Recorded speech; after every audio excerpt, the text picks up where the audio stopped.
Ele nunca pediu perdão, nunca disse, eu te amo. Mas quando o vi dentro daquele caixão, eu chorei. E foi nesse choro que descobri que às vezes o perdão não é sobre o outro, é sobre libertar a si mesmo. Essa história vai tocar seu coração de forma profunda e talvez, como eu, você também entenda que monstros nem sempre nascem monstros e como sobrevivemos a quem nos feriu e como às vezes a sobrevivência é também uma forma de amor. Antes de mergulharmos nessa jornada arrebatadora, já deixe seu like, inscreva-se no canal e diga nos comentários de onde está ouvindo nossa história e prepare-se para se emocionar. Naquela manhã, o céu estava cinza.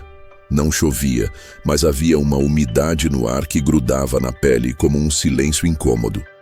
O tipo de dia que parece não querer existir. Eu estacionei o carro na rua lateral da igreja velha, onde seria o velório. Fiquei ali por alguns minutos com as mãos ainda no volante, olhando para a fachada rachada da capela. O letreiro de madeira acima da entrada rangia ao vento. Me perguntei por que eu tinha vindo. Durante anos, desejei que esse momento chegasse. Pensei que, quando viesse, eu apenas me sentiria leve, livre. Mas agora, sentado dentro do carro, minha respiração pesava como chumbo nos pulmões.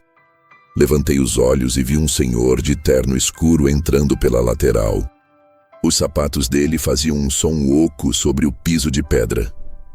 Por algum motivo, esse som me levou de volta a uma lembrança distante. A primeira vez que vi meu pai chorar. Eu devia ter uns 7 anos. Ele estava sentado na cozinha, apoiado na mesa com a cabeça entre os braços. Chorava sem fazer barulho. Eu tinha medo de fazer qualquer som que o lembrasse de que eu estava ali. O choro dele me dava medo, porque ele era o homem que gritava, que batia, que jogava os pratos na parede. Ver aquele homem despedaçado era como ver uma montanha ruir. Entrei na capela com passos hesitantes. As pessoas me olharam por cima dos ombros, alguns rostos vagamente familiares. Tios que eu não via há décadas, primos que talvez nem me reconhecessem. No centro da sala, o caixão fechado estava cercado de coroas de flores. A tampa de madeira escura parecia pesada demais, como se guardasse não apenas um corpo, mas um passado inteiro empacotado e selado. Me aproximei devagar. Não porque queria ver, mas porque precisava. Meu coração batia como um tambor desgovernado. Fiquei parado ali por longos segundos. Meu reflexo tremia sobre o verniz da tampa do caixão. Uma parte de mim gritava para virar as costas, outra para dizer alguma coisa. Não disse nada. Apenas respirei, até que de repente senti a garganta fechar, e os olhos começaram a arder. E foi ali, diante do corpo inerte daquele homem que eu tanto odiei, que minhas lágrimas vieram, sem aviso, sem permissão. E então chorei. Não foi um choro bonito. Foi contido, quase feio. Eu apertava os lábios, tentava segurar, mas o corpo não obedecia. Senti vergonha e raiva por estar chorando. Raiva por ele não estar mais aqui para ver isso. Raiva por ele ter levado com ele todas as respostas que eu ainda precisava. Uma mão tocou meu ombro. Era minha tia Clara. Ela não disse nada, só me olhou com os olhos marejados e apertou de leve. Ele te amava, de um jeito torto, mas amava. Sussurrou. Não respondi. Aquilo era apenas mais uma frase daquelas que as pessoas dizem quando não sabem o que dizer. Naquela noite, voltei para casa e sentei no chão da sala, onde o cheiro de madeira envelhecida parecia se fundir com as memórias. Peguei a única foto que eu tinha do meu pai quando jovem. Ele devia ter uns 20 e poucos anos. Estava ao lado do avô. Meu avô, o verdadeiro monstro da família. O homem que fez meu pai sangrar até se tornar a sombra que foi. Lembrei da vez que meu pai chegou bêbado em casa e quebrou a porta do meu quarto com um chute. Ele dizia que queria me ensinar a ser forte, que chorar era coisa de gente fraca, que apanhar era parte da vida. Mas no olhar dele, naquela foto, havia algo mais. Havia medo. Um medo antigo, profundo. Um medo que ele nunca soube nomear e que talvez nunca tenha superado. Nos dias que seguiram ao velório, mergulhei em caixas de papéis velhos que minha tia tinha guardado. Cartas, cadernos, anotações. Encontrei um bilhete que ele nunca me deu. Era de 1998. Eu tinha 8 anos. Hoje bati nele de novo. Não quero ser esse homem, mas quando vejo seus olhos, sinto o olhar do meu pai. E tudo escurece. As palavras eram trêmulas, manchadas, e aquilo me fez desmoronar de novo. Não pela dor de ter apanhado, mas pela dor dele. Pela tragédia silenciosa de um homem que repetiu o que sofreu, sem nunca saber como escapar. Na semana seguinte voltei à casa onde cresci. A mesma que ele nunca vendeu, mesmo depois que a minha mãe foi embora. Estava tudo empoeirado, como se o tempo tivesse parado ali dentro. Fui até o quarto dele. Ainda havia uma camisa pendurada atrás da porta. O cheiro dele permanecia ali, como um fantasma que se recusa a partir. Sentei na cama e fechei os olhos. Me vi pequeno, sentado no chão, ouvindo ele brigar com o rádio porque o narrador disse que o time dele ia perder. Me vi escondido atrás da cortina, ouvindo meus próprios soluços abafados. Mas agora, vendo tudo isso de fora, eu via outra coisa também. O desespero de um homem que nunca aprendeu a amar, porque nunca foi amado. E foi ali, naquela cama que tanto odiei, que entendi o que era perdão. Não um abraço, não uma desculpa, não uma reconciliação. Perdão era deixar de carregar o ódio como armadura. Era parar de alimentar a criança ferida que ainda esperava um gesto que jamais viria. Mas antes que eu pudesse respirar aliviado, ouvi um barulho vindo do porão. A velha escada de madeira estalou. E naquele momento, com os pelos do braço eriçados, percebi que havia algo naquela casa que ainda não tinha sido enterrado com ele. Desci os degraus do porão com o cuidado de quem pisa em lembranças. Cada tábua da escada rangeu, como se reclamasse da minha presença, como se dissesse que eu não deveria estar ali. Era um lugar que eu evitava desde a infância. O porão da nossa casa não era apenas escuro. Ele carregava uma presença. Um peso no ar, como se as paredes tivessem testemunhado demais. Sempre que meu pai sumia por horas, era ali que ele se escondia. Voltava cheirando a álcool, os olhos vidrados e às vezes com os nós dos dedos ensanguentados. Nunca soube exatamente o que ele fazia naquele lugar, mas minha mãe dizia que ele guardava demônios lá embaixo. Hoje, talvez eu entendesse o que ela queria dizer. O interruptor na parede não funcionava. Peguei o celular e ativei a lanterna, apontando o feixe de luz trêmulo para dentro da escuridão. O cheiro de mofo e madeira úmida era forte. Havia caixas empilhadas, móveis antigos cobertos por panos, e no canto mais ao fundo, uma estante de metal enferrujada. Ao me aproximar, percebi que havia uma maleta de couro no chão coberta de poeira grossa. Me ajoelhei e abri com cuidado. Dentro, encontrei algo que fez meu peito se apertar. Dezenas de fitas cassete, cada uma marcada com uma data e um nome. Alguns nomes eram familiares, de vizinhos, tios, até mesmo o meu. Levei 2 delas comigo para o andar de cima, junto com um gravador antigo que também estava lá. Depois de limpar o aparelho, coloquei a primeira fita e apertei o play. Um som chiado preencheu o cômodo. E então, a voz dele. A voz do meu pai. Mas não era como eu lembrava. Não era a voz de um homem gritando, furioso. Era baixa, hesitante. Hoje foi mais um dia difícil. Ele me olhou com medo. Eu vi nos olhos dele. Igual eu olhava para o meu pai. Ele fazia pausas longas. Respirava fundo entre as frases. Eu jurei que não seria assim, mas às vezes o sangue ferve e eu não vejo mais nada. Depois, só vem o silêncio e a vergonha. Sempre a vergonha. Meus olhos encheram d'água. Ouvir aquilo foi como ver o outro lado do espelho. O lado que eu nunca quis enxergar. Coloquei a segunda fita. Ele falava de mim com a voz trêmula. Ele é inteligente, sabe? Muito mais do que eu. E isso me assusta, porque eu não sei como ensinar ele a ser homem, sem fazer o que meu pai fez comigo, mas é tudo que eu conheço, tudo que restou em mim. A voz dele se quebrou no final. Ele estava chorando. Naquela noite não consegui dormir. Fiquei olhando para o teto, sentindo o colchão afundar sob o peso de memórias que voltavam como fantasmas. Tentei imaginar meu pai, sozinho naquele porão, falando para uma fita como se fosse seu único confessionário. Ele nunca me pediu perdão. Nunca me olhou nos olhos e reconheceu o que fez. Mas ali, naquelas gravações, eu vi um homem tentando desesperadamente se agarrar a qualquer coisa que o impedisse de afundar. Nos dias seguintes, ouvi fita por fita.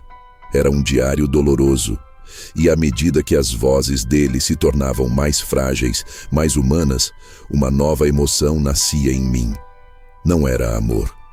Ainda não. Mas também não era mais ódio. Era algo entre os dois.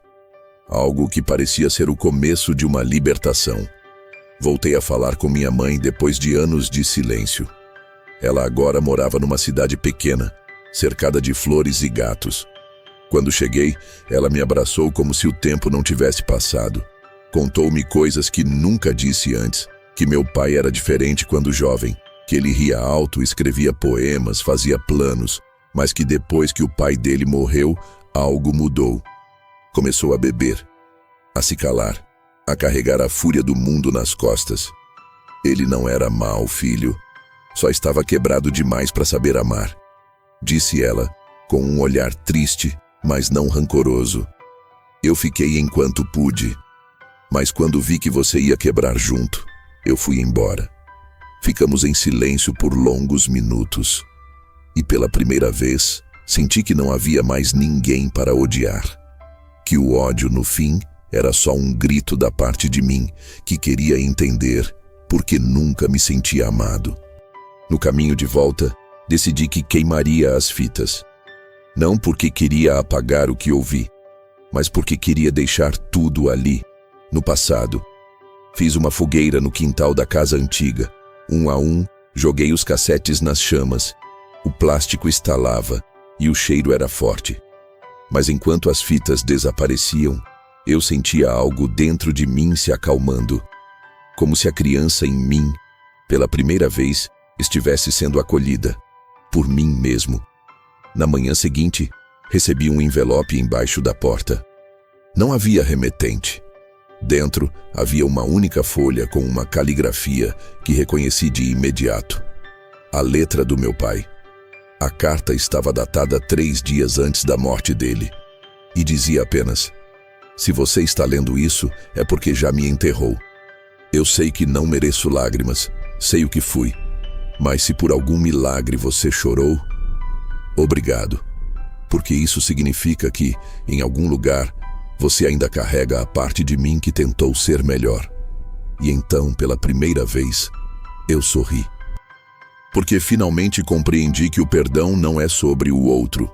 É sobre libertar a criança que ainda espera um amor que nunca chegou. E naquele instante eu a abracei.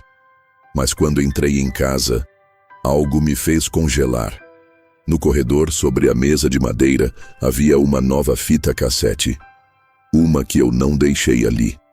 Fiquei parado diante da mesa, encarando a fita como se fosse um artefato maldito. Minha respiração ficou curta. Era impossível. Eu tinha queimado todas. Eu mesmo levei cada uma até o fogo. Assisti enquanto derretiam nas chamas. Como aquela estava ali.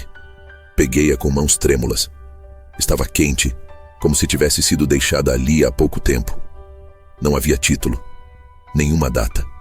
Apenas a fita, silenciosa, ameaçadora em sua simples existência. Levei-a até o gravador que eu ainda não havia guardado. Sentei no chão da sala, onde tantas memórias me esmagaram nas últimas noites. O clique do botão play foi como o som de uma porta se fechando atrás de mim. Por alguns segundos, só silêncio.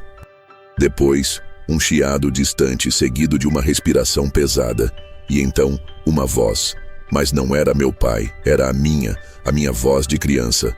Pai, tá aí? Eu fiz o desenho, tá bom? A fita seguiu, um som de passos, algo caiu, e depois um grito abafado, o barulho de um tapa. Meu choro. Eu devia ter uns 5 anos naquela gravação.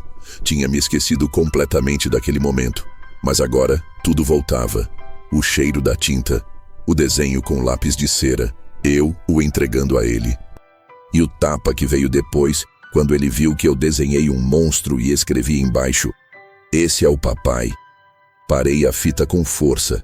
Meus dedos tremiam. Senti um gosto metálico na boca. Aquela fita não era uma confissão, era uma ferida aberta, um registro de algo que eu queria esquecer. Como ela sobreviveu? Quem a deixou ali? E por quê? Nos dias que se seguiram, algo dentro de mim começou a ruir. Aquela fita era diferente das outras. Não era um pedido de perdão, nem um desabafo. Era uma cicatriz exposta. Voltei à casa da minha mãe e perguntei se ela sabia de alguma gravação feita por mim, se alguma vez ele teria gravado nossos momentos. Ela apenas balançou a cabeça confusa. Ele gravava tudo, até ele mesmo dormindo. Dizia que o silêncio dizia mais do que ele conseguia explicar em palavras.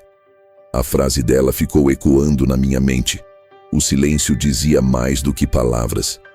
Naquela mesma noite, voltei para a casa vazia e sentei outra vez no porão. Havia mais caixas que não mexi antes.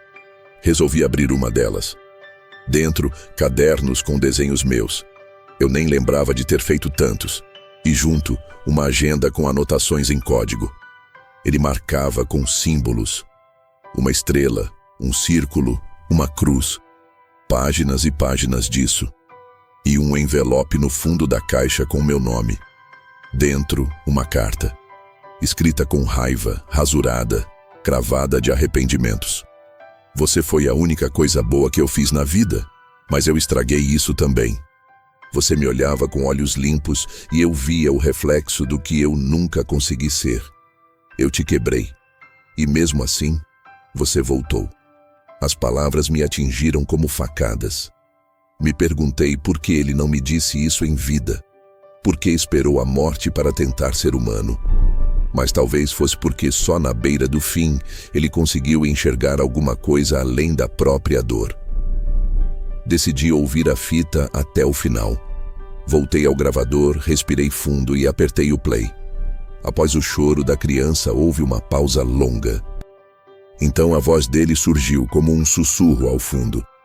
Se um dia você ouvir isso, saiba que eu vi. Eu vi o desenho. E chorei depois que você dormiu. Porque era exatamente assim que eu me sentia por dentro. Um monstro. Eu me encolhi ao ouvir aquilo. Não sabia o que fazer com essa dor. Porque agora ela era de nós dois. Era compartilhada. Era um ciclo maldito que se repetia de geração em geração. E eu queria romper isso. Não queria ser mais uma continuação da dor. Na manhã seguinte, fui ao cemitério. Levei comigo o gravador e a carta. Sentei no chão úmido, diante da lápide simples dele. Não falei muito. Apenas deixei a carta ali, dobrada com cuidado, e o gravador com a fita. Enterrei ambos com as mãos nuas na terra ao lado. Era meu ritual de despedida. Meu fim simbólico, meu ato de libertação. Quando voltei para casa, deixei as janelas abertas. Deixei o ar entrar.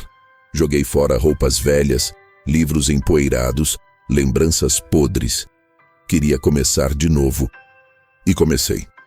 A partir dali, fiz algo que nunca imaginei. Comecei a escrever.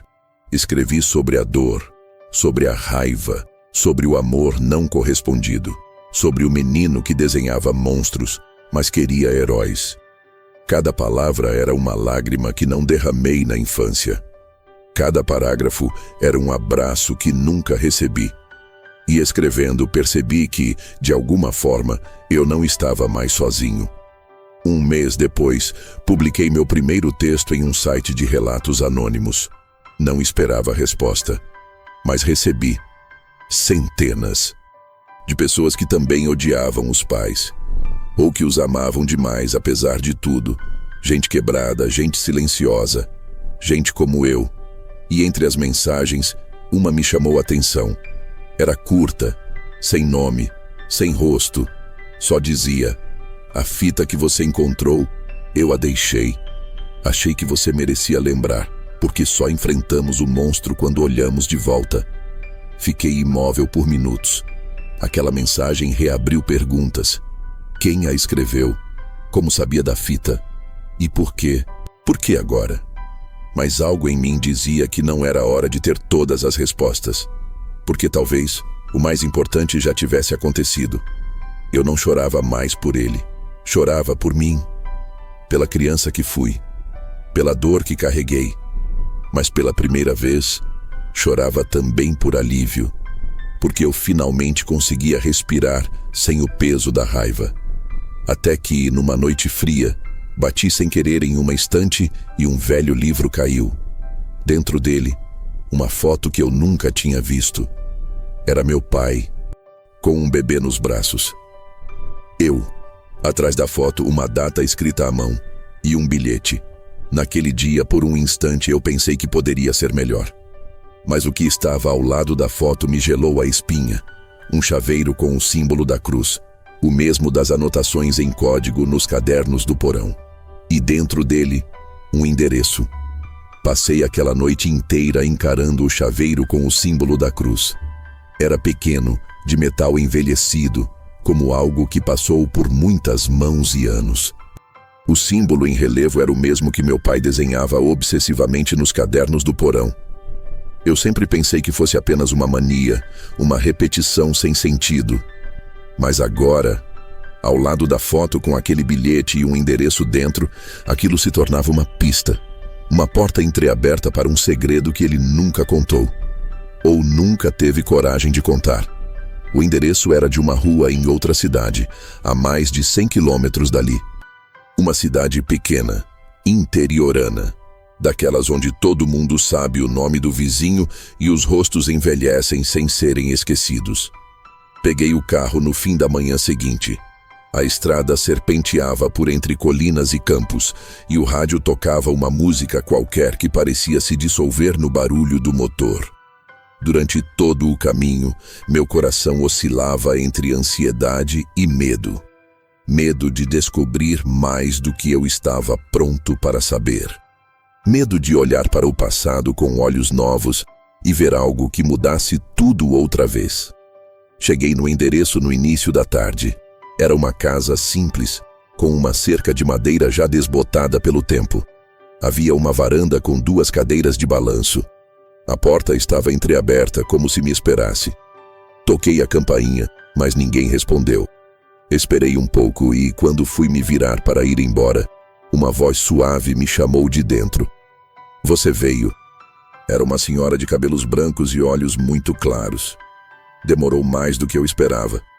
Fiquei sem palavras. A senhora me conhece? Ela assentiu com um sorriso triste. Conheci seu pai. Há muitos anos. Ele me contou que talvez um dia você aparecesse. Me deixou um envelope para te entregar. Só se você viesse por vontade própria. Entrei na casa com a permissão silenciosa dela. O lugar era limpo, cheiro de chá e lavanda. A senhora, que se apresentou como Helena, me conduziu até uma sala iluminada por uma grande janela. Sentamos. Ela me entregou um envelope grosso, lacrado com cera. Abri com dedos trêmulos. Dentro havia várias folhas escritas à mão. Eram trechos de uma espécie de diário, mas não como os que encontrei antes.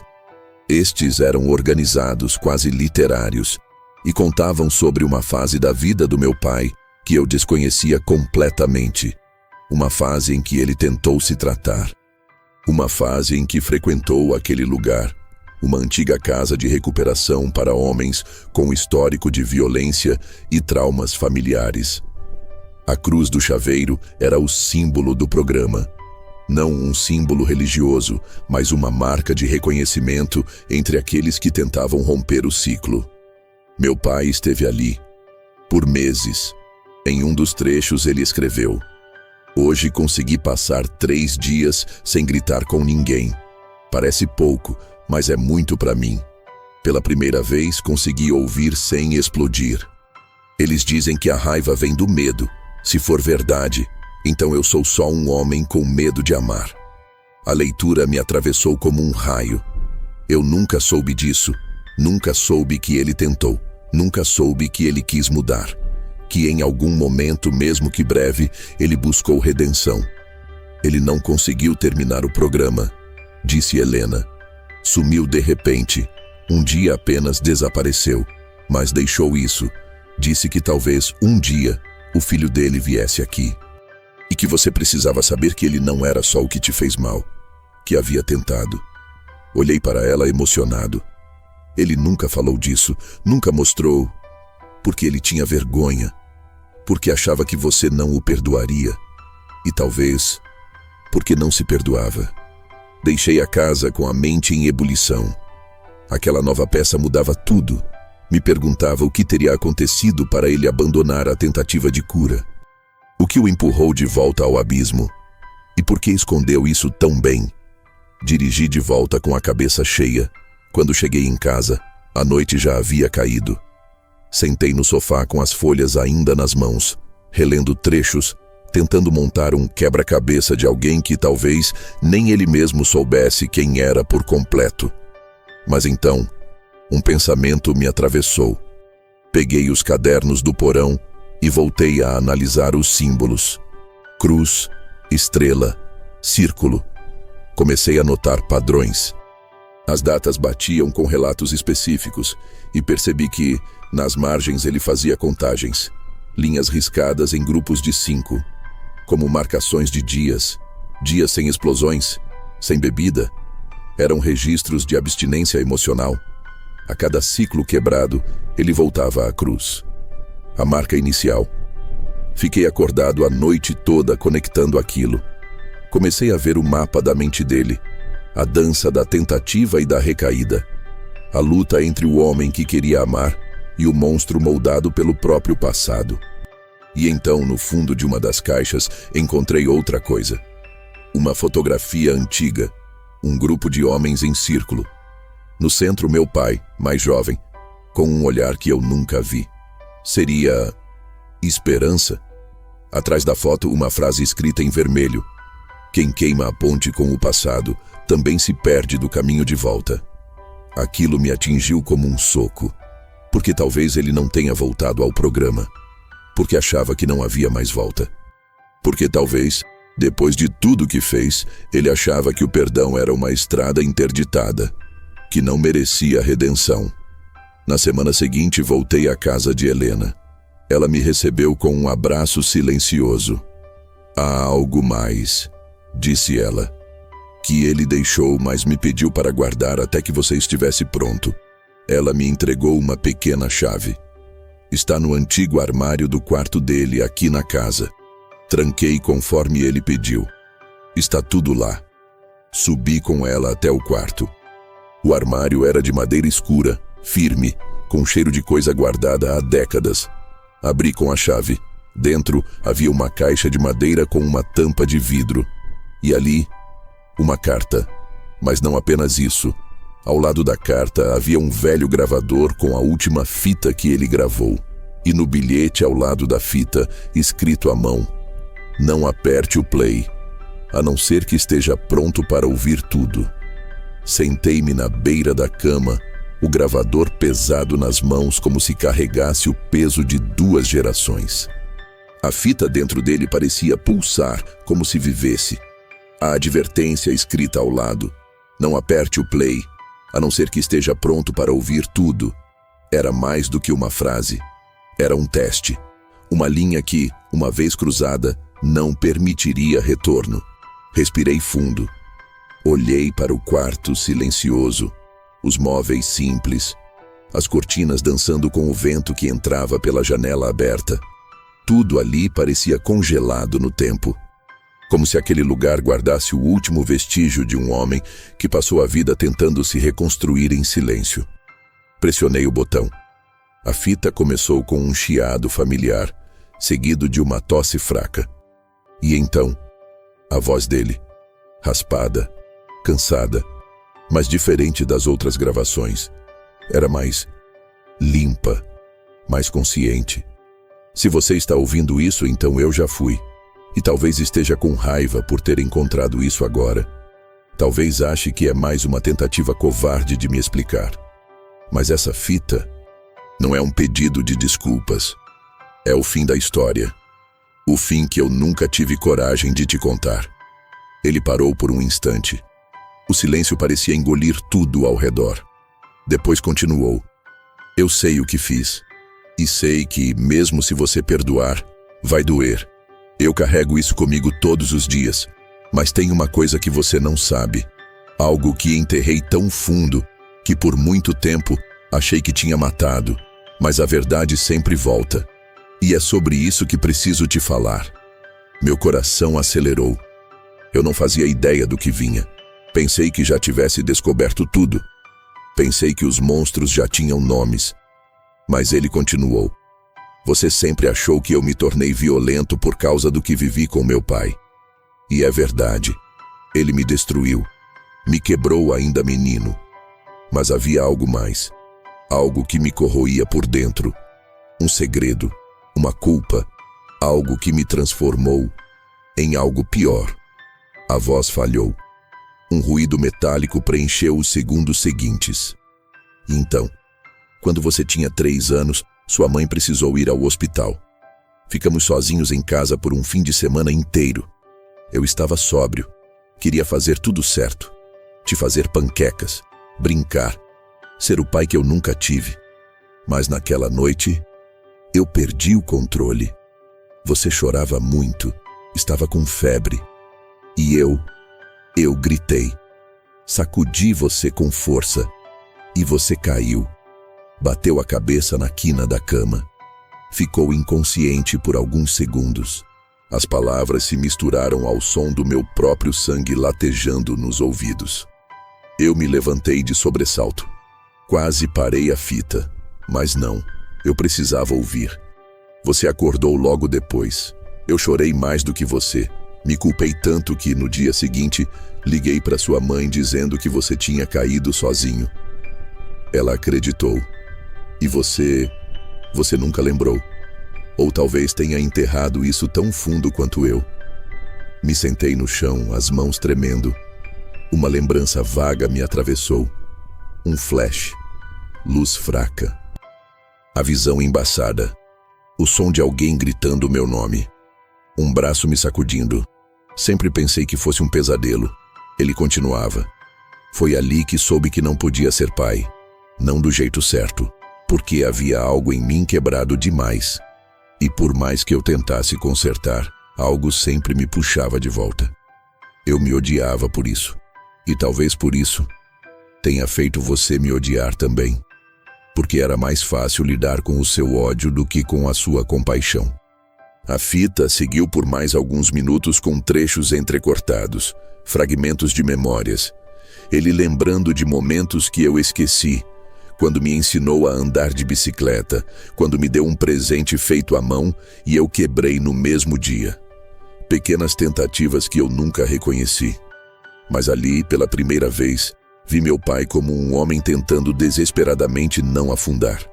Se eu pudesse voltar, teria gritado menos, abraçado mais, teria dito que te amava. Mas eu era covarde. E no fundo, eu temia que se você visse quem eu realmente era, você também me odiasse. As últimas palavras vieram após uma pausa longa. Mas se você ainda estiver aí, ouvindo até agora, obrigado. Porque isso significa que você não me apagou. E mesmo que não me perdoe, saber que você me ouviu já é mais do que eu merecia. O clique do fim da fita cortou o ar como uma lâmina. Fiquei ali, estático. O gravador ainda emitiu um chiado breve antes de silenciar de vez. Fechei os olhos. Senti um choro preso na garganta, diferente dos outros. Não era raiva, não era pena. Era um luto por tudo que não vivemos, por todas as possibilidades enterradas. Naquela noite fui até a praia. Precisava de ar, de vento, de um horizonte que não fosse feito de memórias.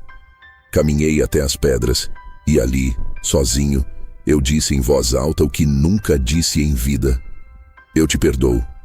Não porque ele merecia, mas porque eu merecia. E por um momento, senti que o peso da minha infância se esfarelava no vento. Quando voltei para casa, algo me esperava na porta. Um envelope pardo sem remetente. Dentro, havia apenas uma frase impressa numa folha branca. Nenhum monstro nasce monstro sozinho. E embaixo, uma coordenada geográfica. Anotei as coordenadas e passei horas olhando para aquele ponto no mapa.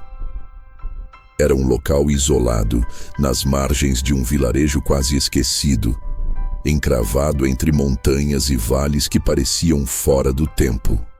Por que meu pai me levaria ali? O que mais havia a ser descoberto? Durante dias hesitei.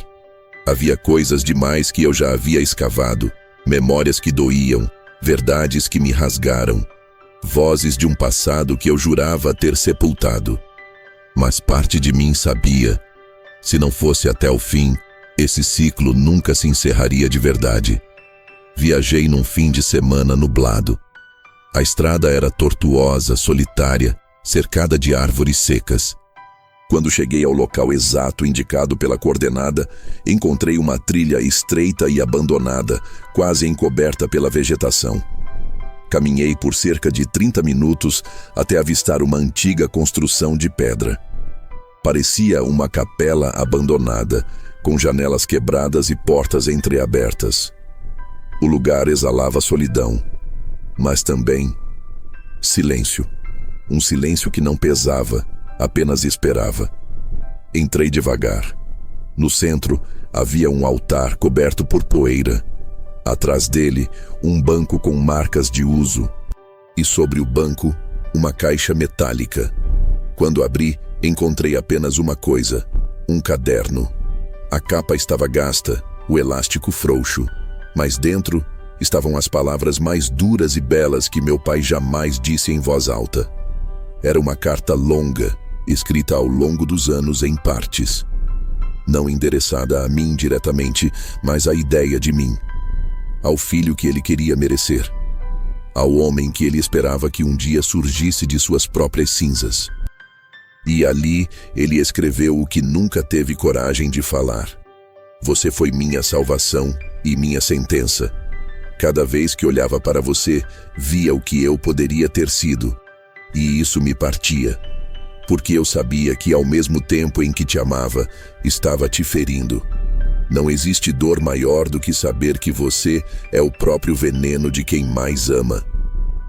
Continuei lendo, página por página, como quem atravessa um labirinto emocional. Ele falava de noites em claro, de sonhos onde pedia perdão a mim, menino, de vezes em que pensou em desaparecer, mas ficou só para tentar ser melhor um dia. E ao final do caderno, um único parágrafo sublinhado. O perdão não é sobre o outro. É sobre libertar a criança que ainda espera um amor que nunca chegou. Fechei o caderno com lágrimas correndo pelo rosto. Não era mais um filho quebrado segurando as ruínas do pai. Era um homem inteiro, olhando para trás com compaixão. Entendi, enfim, que meu pai não era só o homem que gritou, que bateu, que feriu. Era também o homem que tentou, que falhou sim, mas que em algum lugar amou. Voltei para casa leve. Pela primeira vez em décadas, não carregava mais aquela raiva ancestral. E mais ainda, estava pronto para viver. Meses depois, publiquei um livro com a história. Troquei os nomes, mudei os lugares, mas mantive a alma. Chamei de O Dia em que Chorei no Velório do Homem que Odiei. E no prefácio escrevi: esta não é uma história sobre dor, é sobre o que fazemos com ela. É sobre como sobrevivemos a quem nos feriu. E como, às vezes, a sobrevivência é também uma forma de amor. O livro encontrou gente ferida como eu. Recebi cartas de filhos, pais, mães, netos. Pessoas que entenderam que perdão não significa esquecer nem justificar.